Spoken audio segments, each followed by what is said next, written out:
everyone, what's happening? Lex back today for another Brawl Stars video, and today I'm going to be showing you a guide on how to push your Piper in Snake Prairie. Just a great team comp for Snake Prairie. There's a few things that we can switch around here a bit, but let's get into the meat of this. And while you're watching this first game, one note about bounty, especially when you start climbing up in trophies, it's not nearly like the bounty is whenever you're lower in trophies, where the teams just go together and they just start smashing each other and you get these really high scoring games. In high-end bounty, the games are usually pretty low scoring, as you're going to see in this video.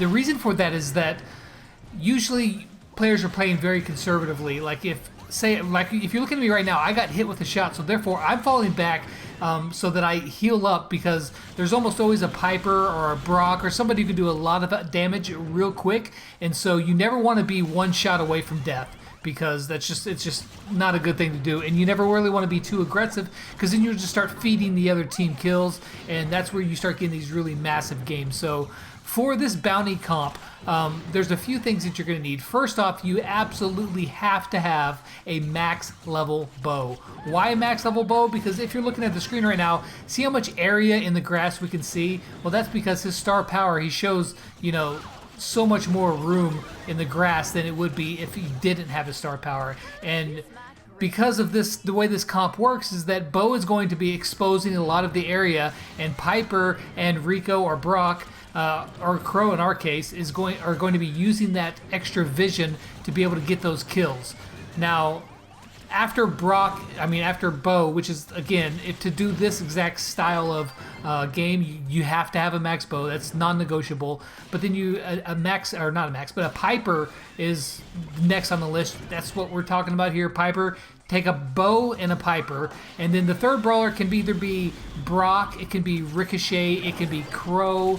Those are usually the big three others that you want to. Probably the most common one you're going to see is Brock, probably the strongest one. Rico actually works really well too, because there's a couple spots on the map where he can just absolutely dominate. And Crow works really well because with those poisons, it reveals other brawlers in the grass, and so it's like another form of it's like a poor man's bow. You kind of, get to see a little bit in there with the dots ticking, but it's not quite the same thing. So let's take a look at a map of Snake Prairie, and I'll show you a few different positions. This doesn't cover them all, but if you look right here, you see in the big pink, that's where Piper's going to hang out. She kind of just stays kind of in the middle-ish back behind everybody else, using the max amount of her range there and sniping people from a distance. Now the big circles with the M, that's where Bo's going to want to place his mines, and you'll get to see the strategy here in a little bit and why those are the spots. Over there on the right hand side, you'll see that Rico, right behind that wall, he can bounce shots around the corner there and pretty much wall off anybody from coming over in that area. So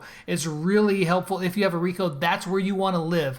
Now Bo kind of moves everywhere, but you see that one spot over there with the B in the box? That's one good spot for Bo, because he sees over the wall into that little area, and you'll be able to see people there and snipe them there and know where they are when they're coming. So Crow kind of floats in different places too, and if you have a Brock, the biggest thing you want to remember is to spread out your Piper and your Brock, and use crossfire on those shots and cover more ground that way. Don't stack up together. So as we start looking in, let's go into the game right here, and we're going against, these are all really good top-end players that we're playing.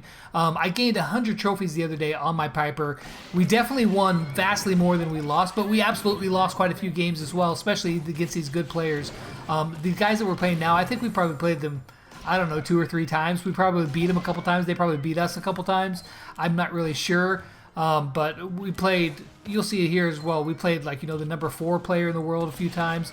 Some really good players. So as you can see, mainly in the beginning, usually people don't rush for that star because you've got so much firepower. If you rush for the star, you're pretty much just giving up a kill right there.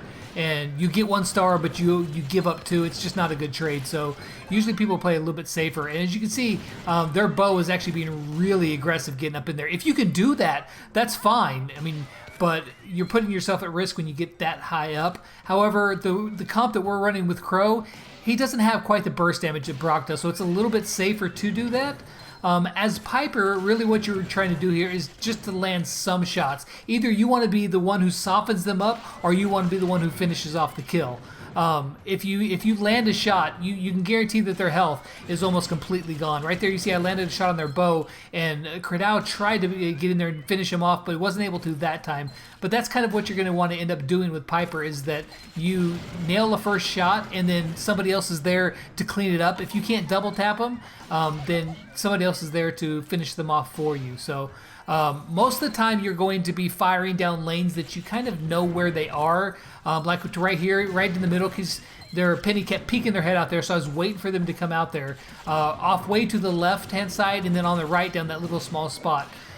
Or the main spots that people try to get close on, so you kind of really want to watch those. But also as a Piper, you want to just almost be reactive. You see where somebody's shooting from, and you shoot at that spot, or which way you think that they're going. Again, as Crow, you're just wanting to try to poke around, catch people, kind of reveal their spot, that sort of thing. And so as you can see, look, we're almost through the game, and it's 3-0. This is the way high-end bounty games go. You get a lead, and you kind of turtle up.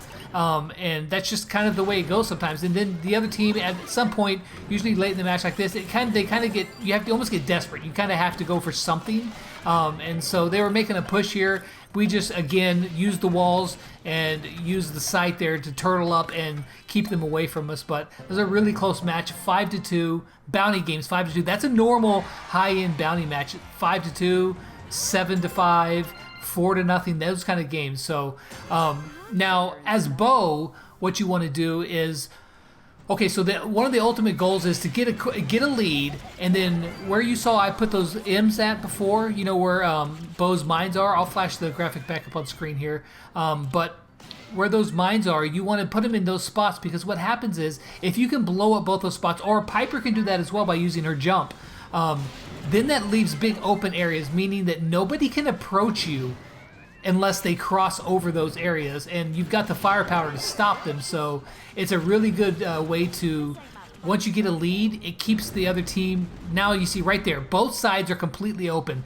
No team can cross over now without being seen. This is good. This is the better thing for the person who has the team who has the lead. If you have the lead, you're in a good position right here. So we're in a good position because we have the lead, and the other team cannot come over on our side without us seeing them. That's great. That's a great position to be in. So usually you don't want to blow up those spots unless you have the lead. You can sometimes, and it still works, but it's better to go ahead and wait till you have the lead to blow up those sides. Now, again, you see I hit a shot, or I got hit, and I fall back, cover myself up. That way I'm not going to get one shot by a Piper or a Brock from there on out. That was a bad jump by their Piper to get in that, that deep in there, and pretty much just gave herself up. I've done it too. In the spur of the moment, you just kind of jump. It happens. But so at this point, like I said, both sides are blown up. We've got the lead. It's pretty much just turtling at this point. You're just sitting back playing defense. They're making a good push. Bo comes in and drops some mines in, which is going to force us out of that area. The Bo can really flex all over the field. He can go through the middle and just kind of spray some shots in the general area. Maybe he'll land some shots, and the Piper and the Brock are ready to follow him up and get that. With us, a Crow, if you see somebody low and he not carrying too many stars and they're worth a bit more, he can always jump in there and try to get that kill. So he's really good for that. I think Brock is probably the stronger choice here, but Crow and Rico both actually work really well. I actually think Crow's probably the weakest of the choices. I don't know about weak. They're different. Crow doesn't have a lot of health nor a lot of burst damage, but he offers quite a bit of utility. So it's just, it's a give and take. They each have their advantage and disadvantage. So we won that one, 18-8, which was actually a pretty high-scoring match. So let's take a look at one more that we won, and then we're going to look at one that we lost. That way we can look at it and say, okay, well, this is what we did wrong, or what could we have done better. So look, I want you to pay attention to their Rico right here. He's doing a really great job. Remember when I told you that's the spot that you want to live as Rico, right behind that wall where you can bounce around the shots? Nobody can really approach this Rico right now. If you get in there into where he's shooting shots right now, you're not going to make it through. You're just not going to do it. And you can always fall behind that wall and kind of protect yourself. I was a little bit late on the shot right there, and so I didn't catch him, or that we might have had a kill there. And I got one there, and then I couldn't finish him off. It was so close. I should have been able to hit those shots, and I just didn't. But they're in the lead right now, 3-0. Really close game. Their Rico's doing a great job. He poked his head out a little bit farther, and that's where one of those times I was talking about. I hit a shot, and we were really looking for somebody to finish him off, but the way that Rico sits behind that wall, there was no opportunity because Crow doesn't have the health to move in there, and if he did, he'd get blasted pretty quick. Again, every kill counts. Now that was a good example right there. I hit a shot. He killed me, but I softened him up, and Crow finished him off. That was actually a really great example of softening up and killing somebody. And likewise, if somebody else softens one of the brawlers up and I'm in a position to finish him off, it's always a good thing as well. So again, right there, I got hit with some shots, instantly fall back, get some cover. You do not want to feed the team other stars. That's just a recipe for just losing big time. So let me see. Let me scroll ahead right here. Okay, no, this is actually one that we lost. I'm sorry. This is a really close game, but as you can see, they've got the lead now. We can't really approach at all. So I'm hoping to try to get a kill. Rico hits quite a bit of a super, but not quite enough to kill me. And right here, if I could have landed that shot, it might have been a different story, but I didn't. I just shot just slightly too far to the left and missed it right there, missed my opportunity. And I do get some more opportunities, like right there again. I hit him again.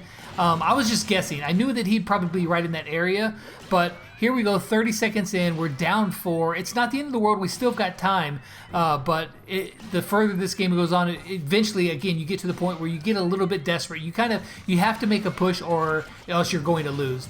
Period. So you can't just sit back and wait forever because they're going to keep turtling backwards and backwards. And right here, I got hit with the bombs, and then I'm kind of pinched between the crossfire. There's nowhere for me to go. I lose, but Crow jumps in. He actually gives a pretty valiant effort. He does get a kill, or actually Bo does, but 7-11. And the difference there is that they pretty much just controlled the sides. Rico did a great job, and that's the way it is. That's the way it goes sometimes. So. But again, somewhat in recap, if we're looking at this graphic again, Piper stays in the back. Rico, if you have him, he's going to live over there behind that wall, bouncing those shots around there. Bo kind of flexes around, trying to help out his teammates, giving some vision, and if he's got the health, so if he sees somebody who gets low on health and they've got some shots, he can absorb some of that damage to get the kill. Works really well, and then his mines play a really big role in opening up the field so that nobody can sneak in on you. I hope you guys enjoyed the video. I hope you guys picked up a few tips on how to play Bounty here in Snake Prairie with a Brock, Piper, Bo, or Crow Rico combo. Had a lot of fun pushing with Craddow and Christina. She was actually playing on her son's account. I think it was Craddow and Gabriel, which I think is her son. I don't know. But Craddow and Christina were playing with me there, so props to them. Thank you guys very much for playing with me, helping me get my Piper up from 360 to 460 trophies. Only 40 more to go, and I will max out one of my worst brawlers. Use this method for yourself with your Piper, guys. Get a group of friends together, hop in voice chat, play this map in this style, see if it works for you guys. Let me know in the comments down below what you thought. Hope you guys enjoyed it, and as always, until next time, I'll catch you guys on the flip side. Peace out.